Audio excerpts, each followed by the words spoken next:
Buenas tardes, siendo exactamente las 2:22 de la tarde, este lunes 23 de noviembre del 2020, damos inicio a esta nueva clase del módulo constitucional de este diplomado de formación jurídica y formación de ayudantes judiciales. En primer lugar, para esta clase quisiera hacer una retroalimentación de lo que ha sido el deber enviado a la clase pasada respecto a los artículos desde el 190 hasta el 200 de la Constitución de la República del Ecuador. Para esto, voy a solicitar la intervención de 3 de ustedes para que me den una pequeña reseña y consideraciones acerca de lo que ha sido el deber. Escuchamos entonces a Karen Segura Reyes. Buenas tardes, Karen. Buenas tardes, doctor. Buenas tardes, Karen. Cuénteme sobre el deber. El deber trataba desde el artículo 190, que trataba sobre los medios alternativos de la solución de conflictos. Y tengo una parte que trataba que según María Guadalupe Márquez Alaga y José Carlos de Villa de Cortés, los medios alternos de solución de conflictos son procedimientos diferentes a los jurisdiccionales que tienen como objetivo resolver conflictos suscitados entre partes como un problema de intereses. En la Constitución del Ecuador, en el artículo 190, se reconoce el arbitraje, la mediación y otros procedimientos alternativos para la solución de conflictos. Estos procedimientos se aplican según sujeción a la ley, en materias en las que por su naturaleza se puede transigir.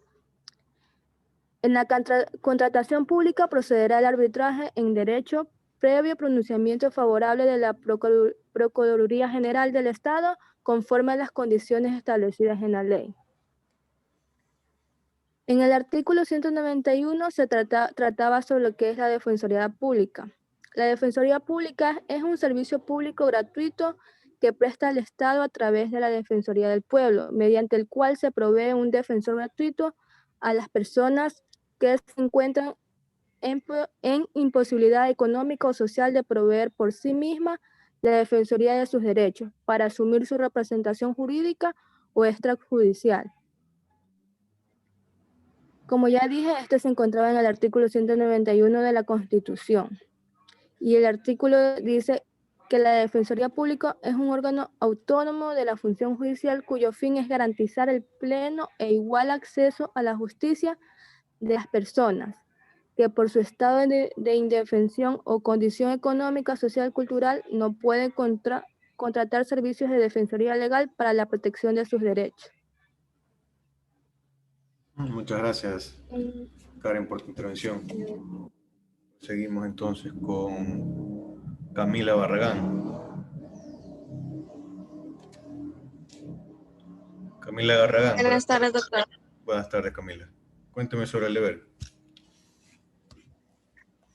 Bien, el deber era acerca de los medios alternativos de solución de conflictos, que eso está tipificado para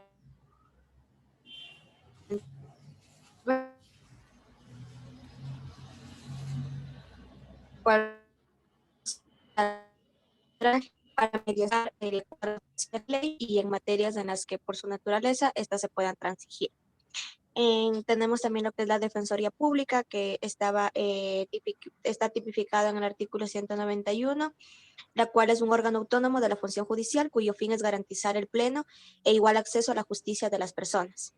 Esta Defensoría Pública también prestará un servicio legal, técnico, oportuno y eficiente para la asesoría jurídica de los derechos de estas personas y de todas las materias e instancias. También teníamos lo que era la Fiscalía General del Estado, que la Fiscalía es un órgano autónomo de la función judicial que es único e indivisible y que funcionará de manera desconcentrada y tendrá autonomía administrativa y económica financiera.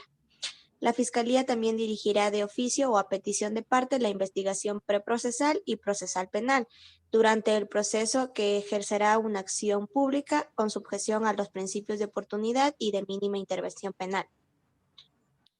Una pregunta, Camila. ¿La Fiscalía es autónomo respecto a qué institución?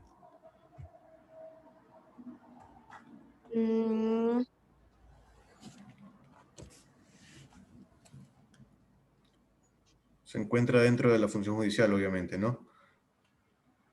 Sí, era... Respecto al órgano rector y fiscalizador, ¿cuál es este órgano?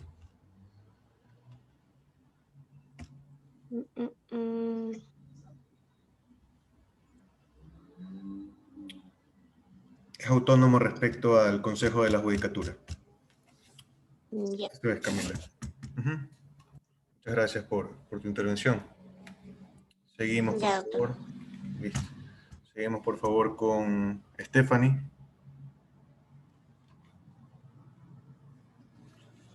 Ya, doctor. La investigación que nos mandó a hacer comprende el artículo 190 hasta el artículo 200, en el cual nos habla sobre los medios de resolución de conflictos que tenemos al arbitraje y la mediación según la Constitución, en la cual cabe aclarar que el arbitraje es cuando las dos personas se ponen de acuerdo y designan a una persona jurídica para que les ayude a tomar una vía más factible que le evite que el conflicto vaya a un proceso, vaya a una etapa procesal. Y la mediación cuando las dos personas se ponen de mutuo acuerdo para llegar a una vía más factible de la solución del conflicto. También puedo decir respecto a la Fiscalía General del Estado, que es un órgano autónomo de la función judicial, el cual se encarga solamente de dirigir a oficio, petición de parte, investigación procesal y preprocesal penal.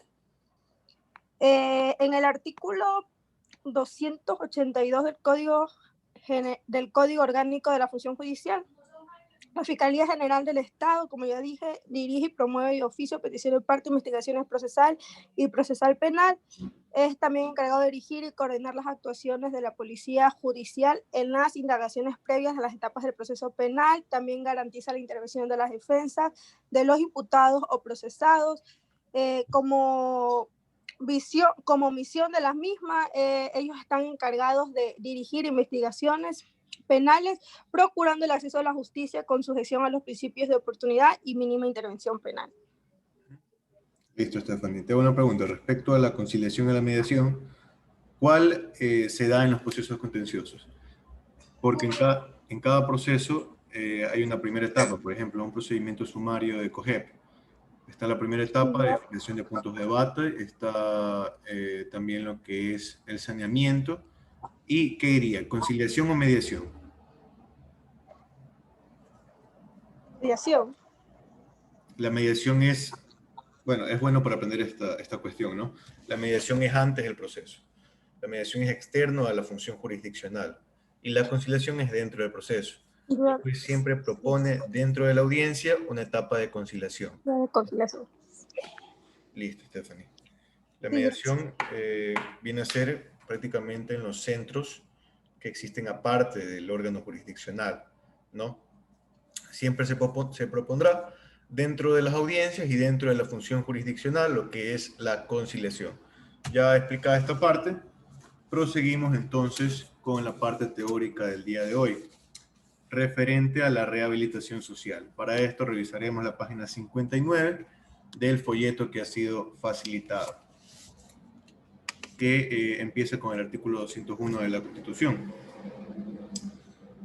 Dentro de este artículo hablamos del tema de rehabilitación social. Es necesario manifestar que existen dos formas de centros de privación de libertad, ¿no? Según el artículo 678 del COIP, existirán los centros de privación provisional de libertad, los comúnmente llamados CDPs o centros de detención provisional, y es el lugar en el cual permanecerán aquellas personas privadas preventivamente de la libertad, es decir, aquellas personas que han sido aprehendidas en delito flagrante y que en la audiencia de calificación de flagrancia el juzgador considera que para garantizar la presencia de la persona procesada en el proceso penal se necesite de la prisión preventiva establecida en el artículo 522, numeral 6 del COIP, ¿no? ¿En base a qué se fundamentará la prisión preventiva? El juzgador verá fundamentada esta prisión preventiva cuando concurran los requisitos del artículo 534 del COIP, es decir, elementos de convicción suficientes sobre la existencia de un delito de ejercicio público de la acción, elementos de convicción claros y precisos de que el o el procesado es autor o cómplice de la infracción, e indicios de los cuales se desprenda que las medidas cautelares no privativas de libertad son insuficientes y que es necesaria la prisión preventiva para asegurar su presencia en el juicio o cumplimiento de la pena. Lógicamente, en la audiencia de calificación de flagrancia se va a tratar las medidas cautelares establecidas en el artículo 522. En el caso de que que el abogado no anexe lo que son las pruebas de arraigo pertinentes, lógicamente el juez decidirá de que no existe ningún tipo de garantía de que la persona vaya a acudir al proceso en lo posterior. Por tal motivo, interpondría lo que es la prisión preventiva por encima de otras medidas cautelares, como pueden ser, por ejemplo, la comparecencia periódica al juzgado de garantías penitenciarias, como pueden ser, por ejemplo, también lo que es el grillete electrónico, ¿no? Uso de dispositivo de vigilancia electrónica es el nombre propiamente dicho, lo que es la cuestión domiciliaria, entre otras, ¿no? Ahora, también respecto a la prisión preventiva, se da solamente a aquellos delitos que tienen una sanción de pena privativa de libertad superior a 1 año. En los CDPs o en los centros de detención provisional que estábamos hablando, también permanecerán aquellas personas con medidas de apremio, es decir, aquellas personas que son deudores de más de 2 meses de pensiones alimenticias. Como segunda forma del centro de privación de libertad, encontramos a los centros de rehabilitación social, en donde permanecen las personas a quienes se les ha impuesto una pena privativa de libertad mediante sentencia condenatoria ejecutoriada. Vale la pena recalcar que los artículos constitucionales que veremos respecto a 201 para abajo son únicamente para los centros de rehabilitación social, únicamente aplicables a este tipo de centros. Es así que el artículo 201 constitucional tiene una íntima concordancia con el artículo 1 del COIP y asimismo con el artículo 52 del COIP referente a las finalidades de la pena, que son, tal cual lo determina nuestra norma penal, la prevención general para la comisión de delitos, reparación integral de la víctima y la parte que nos atañe, que es acerca de las personas privadas de libertad, a quienes el Estado garantizará una rehabilitación social, rehabilitación integral, para su posterior reinserción en la sociedad, con el fin, lógicamente, de evitar la neutralización de estas personas como seres sociales productivos para la sociedad. Productivos, refiriéndonos al ámbito educativo, refiriéndonos al ámbito laboral, entre otros, ¿no? Académicos, entre otros, sin perjuicio del desarrollo progresivo de los demás derechos y capacidades de la persona con condena, considerando sus necesidades, capacidades y habilidades, con el fin de estimular, por supuesto, su voluntad de vivir conforme con la ley, trabajar y respetar a las demás personas en sociedad. El artículo 202, en cambio, cita el Sistema Nacional de Rehabilitación Social, el cual, según el artículo 672 del COIP, es el conjunto de principios, normas, políticas de las instituciones, programas y procesos que se interrelacionan e interactúan de manera integral para la ejecución penal. El sistema contará con un organismo técnico, que es el ente mediante el cual se velará por el cumplimiento de los fines del Sistema Nacional de Rehabilitación Social. Las atribuciones de este organismo técnico, según el artículo 674 del COIP, son las siguientes. En primer lugar, evaluar la eficacia y eficiencia de las políticas del sistema, administrar los centros de privación de libertad y fijar los estándares de cumplimiento de los fines del sistema, ¿no? También se encargará el reglamento del Sistema Nacional de Rehabilitación Social, en su artículo 2, de establecer competencias adicionales del organismo técnico del Sistema Nacional de Rehabilitación Social, de las cuales se deberá hacer un especial énfasis al numeral 6, referente al diseño y ejecución de procesos de rehabilitación y reinserción social de las personas privadas de libertad a través de distintos ejes de tratamiento, según los regímenes cerrados, semiabierto y abierto. El régimen cerrado significa aquel periodo normal de cumplimiento de la pena dentro del centro de privación de libertad. Es el común cumplimiento de la pena.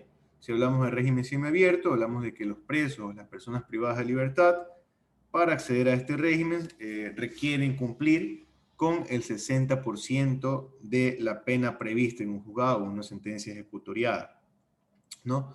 Con este régimen, el sentenciado podrá cumplir con el resto de su pena, es decir, con el 40%, fuera de dicho centro penitenciario con el respectivo uso del dispositivo de vigilancia electrónica.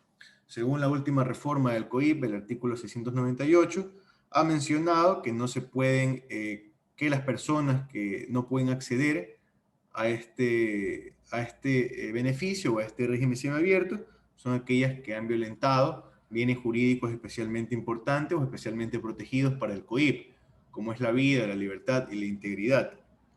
Entonces hablamos de que no podrán acceder a este régimen las personas que han sido imputadas por asesinato, por femicidio, por sicariato, por delitos contra la integridad y libertad personal con resultado de muerte, aquellas personas que han robado con consecuencia de muerte, delitos contra la integridad sexual y reproductiva, trata de personas, entre otros casos puntuales, como pueden ser, por ejemplo, el tráfico ilícito de sustancias catalogadas sujetas a fiscalización, entre otros, ¿no? Tenemos también el régimen abierto, que tiende específicamente a integrar completamente al PPL, la persona privada de libertad, con su entorno, ¿no? Y se aplicará a aquella persona que haya cumplido ya el 80% de su sentencia, de su pena. No será aplicable para ciertos delitos en los casos que estábamos conversando en el tema anterior del régimen semiabierto. Los mismos casos se aplican para el régimen abierto. Y asimismo, en el caso de que no se cumpla el uso de vigilancia electrónica, el uso de dispositivos de vigilancia electrónica por parte del PPL, o asimismo, en el caso de que no se comparezca periódicamente al juzgado, que son las medidas cautelares más comunes, respecto al aseguramiento por parte del juez, él podrá revocar este régimen y asimismo ordenar nuevamente la aprehensión de la persona que, bueno, se encontraba como PPL, ¿no? El directorio del organismo técnico de rehabilitación social, que como ya lo manifestamos es el ente que vigilará el cumplimiento del Sistema Nacional de Rehabilitación Social. Este organismo técnico se encontrará conformado según el artículo 675 del COIP y el artículo 9 del reglamento del Sistema Nacional de Rehabilitación Social por máximos delegados o autoridades encargadas de las materias de derechos humanos, salud pública, trabajo, relaciones laborales, educación, inclusión económica y social, cultura, deporte y defensoría del pueblo. Estos directorios se encontrarán presididos por el presidente de la República o asimismo por su delegado asignado, quien hará las veces de la presidencia de la República. Asimismo, el organismo técnico dirigirá la contratación de personal en distintas áreas debidamente calificados y capaces.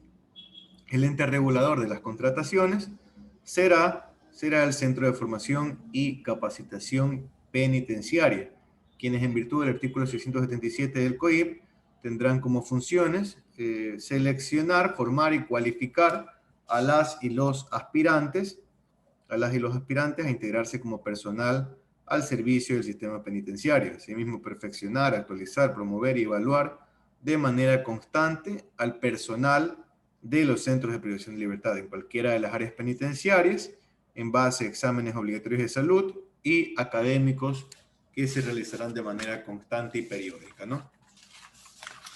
Proseguimos con el artículo 203 de la Constitución de la República del Ecuador, donde se marcan distintas directrices con las cuales se regirá el sistema de rehabilitación social. En el numeral 1 se manifiesta que solamente las personas sancionadas con penas privativas de libertad mediante sentencia ejecutoriada deberán encontrarse en los centros de rehabilitación social, siendo estos los únicos lugares donde se puede mantener o retener a los procesados. Cualquier otro lugar como cuarteles o establecimientos quedarán terminantemente prohibidos como lugares para privar la libertad de la población civil. Y los funcionarios públicos responsables podrán ser imputados por el delito de privación ilegal de libertad establecido en el artículo 160 del COIP y que marca dos posibilidades o dos vertientes respecto a esta privación ilegal de libertad. La primera, en la cual el servidor público policial únicamente priva de la libertad a un ente de la población civil, sin embargo no lo traslada a ningún lugar. Y la segunda posibilidad, en la cual este servidor público policial captura lógicamente a aquella persona perteneciente a la población civil sin ningún tipo de indicio de que se encuentra cometiendo un delito y asimismo lo traslada a lugares no autorizados como son los centros de privación de libertad. En este caso, el centro del CDP, ¿no? Al suceder esto, puede existir en el primer caso una pena privativa de libertad de 1 a 3 años y en el segundo caso una pena privativa de libertad de 3 a 5 años. En el numeral 2 del artículo 203 tiene que ver con la progresividad de derechos que se basa en el sistema de progresividad en el cual se contemplarán distintos ejes de tratamiento hasta el completo reintegro de la persona privada de libertad a la sociedad en general, ¿no? Los ejes de tratamiento se encuentran establecidos en el artículo 701 del COIP y son los siguientes. Asimismo, vamos a definir cada uno de ellos. En primer lugar, el eje laboral. Segundo, educación, cultura y deporte. Tercero, salud. Cuarto, vinculación familiar y social. Respecto al eje laboral del artículo 702 del COIP, se manifiesta que las personas privadas de libertad gozarán de incentivos laborales dentro de las cárceles por actividades encomendadas por autoridades carcelarias, excepto, lógicamente, cuestiones o actividades propias de aseo y conservación del espacio físico personal. En esos casos, obviamente, no se remunerará este tipo de actividades, ¿no? El eje del tratamiento laboral será ejecutado mediante actividades laborales, ocupacionales y productivas de servicios, con el fin de desarrollar capacidades, habilidades y destrezas de carácter artesanal, intelectual, manufacturero o producción en planes, programas y proyectos que promuevan la formación y capacitación para el trabajo, producción o comercialización de los productos, bienes y servicios elaborados por las personas privadas de libertad en coordinación con entidades públicas o privadas. Es decir, los trabajos dentro de la prisión van a estar lógicamente avalados por entidades públicas y privadas. Lógicamente la unidad de producción y comercialización va a ser la encargada de hacer estas conexiones respecto a los centros de rehabilitación social con las entidades públicas o privadas. Dicho esto, vale la pena recalcar respecto a las entidades privadas que la unidad de producción y comercialización, en este caso, garantizará que las empresas privadas que brinden servicios a los centros de privación de libertad vinculen a personas privadas de libertad a su trabajo, lógicamente en un porcentaje mínimo de 30% de la población total del centro de rehabilitación social. Dichas personas, dicho 30%, deberán ser contratados bajo las modalidades contractuales existentes, considerando el tipo de servicio y previo informe favorable del equipo. Vale la pena recalcar asimismo que las personas privadas de libertad no tendrán la obligación de trabajar, solamente será en el caso de que ellos así lo requieran, para que puedan ser remunerados, ¿no? Y no perder el tiempo dentro de la cárcel. Asimismo, lo que acabo de manifestar se encuentra en el artículo 186 hasta el 190 del reglamento del sistema de rehabilitación social. Ahora, el pago respecto a estas actividades, según el artículo 3 de la Constitución de la República del Ecuador, vale la pena recalcar que es un deber primordial del Estado garantizar la seguridad social para sus habitantes, más aún para las personas privadas de libertad, ya que constituyen un grupo de atención prioritaria. En virtud de estos aportes correspondientes a la seguridad social, lógicamente de las personas que trabajan dentro de la cárcel, y según el artículo 703 del COIP, los mismos se deducirán y se distribuirán, o sea, refiriéndonos a, en este caso, las remuneraciones, se deducirán y se distribuirán simultáneamente de la siguiente forma: 10% para la indemnización de daños y perjuicios por la infracción conforme disponga la sentencia, 35% para la prestación de alimentos y atención a necesidades de los familiares, de su círculo familiar más íntimo, 25% para adquirir objetos de consumo y uso personal, como jabón, toallas, etc. 30% para la formación de un fondo propio que se entregará a la salida del centro de rehabilitación social. Respecto al eje de educación, cultura y deporte, los centros promoverán espacios de cultura y deporte y de sano esparcimiento de deporte, como fútbol, básquet, entre otros, lógicamente vigilados siempre por guardias que se encuentren dentro de la prisión. Respecto a la educación, se establece también la obligatoriedad de cumplimiento de niveles de educación básica y de bachillerato para aquellos PPL que no cuenten con esta preparación académica. Las clases serán, lógicamente, bajo supervisión de los guardias, ¿no? De los guardias y de un profesor que va a dar las clases constantemente, ¿no? Asimismo, respecto a la educación superior, respecto a la universidad, no existirán clases presenciales dentro de la prisión. Sin embargo, existirán convenios con universidades. Asimismo, este organismo técnico se encargará de realizar los mismos para que las personas que deseen estudiar, las personas que deseen tener una carrera universitaria, puedan conseguirlo por medio de la vía telemática, ¿no? Respecto al eje de salud, manifestamos que el Sistema Nacional de Salud será responsable de la atención médica en base a parámetros de urgencia y enfermedades y brindará asimismo insumos farmacéuticos para un tratamiento eficaz de enfermedades, ¿no? Asimismo, promoverá la atención de enfermedades psicológicas de acuerdo a cuadros específicos individuales, recordando que esto no puede afectar a la generalidad, sino más bien que se llevará como una muestra, ¿no?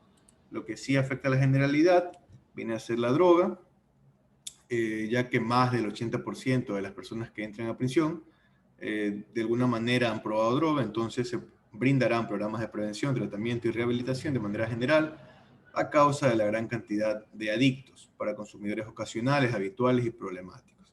Entendiéndose asimismo por consumidores ocasionales cuando las personas tienden a consumir droga sin una periodicidad definida, pero sí en cierto tipo de situaciones como fiestas, conciertos, paseos, etc.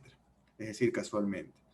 Consumidores habituales, cuando el consumo de una droga adquiera cierta periodicidad y es más frecuente esta droga, ya que es adquirida por el consumidor y posee refuerzos permanentes.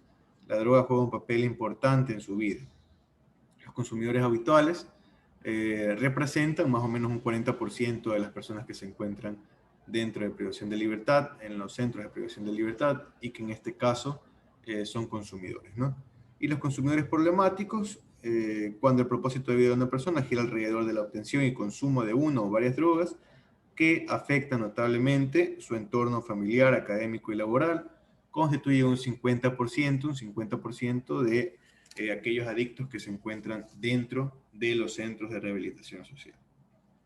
Respecto al eje de vinculación familiar y social, se promoverán las visitas periódicas a los PPL con los integrantes de su núcleo familiar más íntimo, refiriéndonos entonces a su cónyuge, refiriéndonos a sus hijos, refiriéndonos a su familia ascendente, tal cual pueden ser sus padres, ¿no? Se realizarán sin ningún tipo de impedimento ni exceso de formalismos, excepto en casos específicos, como fue en la crisis sanitaria del COVID.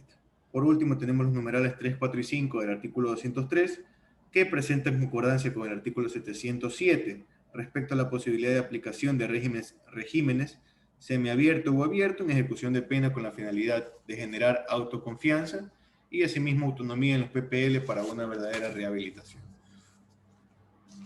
Asimismo, como condiciones de inserción social y económica, tenemos que según el artículo 707, durante el año siguiente a su libertad, se prestará el apoyo necesario a las personas liberadas para su reincorporación a la sociedad, su reinserción laboral y la prevención de la residencia. No existe ni en la Constitución ni en el COIP normas reales o palpables que garanticen este derecho, sin embargo, vemos la existencia del mismo, ¿no? La existencia del derecho, más no de su parte adjetiva. Es así como ha terminado la clase por el día de hoy. Ha sido un placer para mí dirigirme a ustedes. Me despido no sin antes recordarles que ya la próxima semana es el examen con el cual se culmina el módulo constitucional. En el transcurso de la semana voy a pasarles un video instructivo en el cual les explicaré cómo se llevará a cabo este examen. Y desearles un feliz inicio de semana a cada uno de ustedes. No hay deberes, por supuesto. Hasta luego. Muchas gracias. Gracias, doctor. Muchas gracias. Gracias, doctor. Pasen Gracias, buenas doctor.